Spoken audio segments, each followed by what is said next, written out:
முக்கியமானது மனிதனுடைய உடல் ஆரோக்கியம். நீங்க எந்த ராசி, எந்த லக்னம், எதுவா வேணா, எந்த தசா புத்தி வேணாலும் நடந்துட்டு போகட்டுங்க.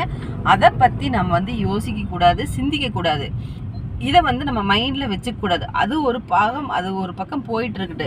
இந்த குரு பயிற்சி, ராகு பயிற்சி, சனி பயிற்சி, இது ஒரு பக்கம் போகட்டு.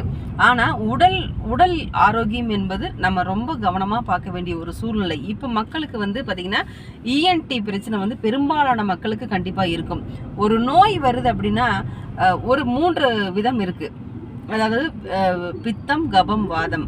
இந்த இந்த பித்தம் அதிகமா உடம்புல இருந்தாலும் பிரச்சனை, கபம் அதிகமா பிரச்சனை, அதிகமா உடம்புல இருந்தாலும் பிரச்சனை, வாதம் அதிகமா இருந்தாலும் பிரச்சனை. அப்ப மனசுக்கு இந்த 3 தான் ஒரு முக்கியமானு கேட்டீங்கன்னா, இந்த மனசு கெட்டுச்சுனாவே அங்க எல்லா பாகங்களுமே அங்க வீண் போயிடும். நோயை பற்றி பதிவு அடுத்த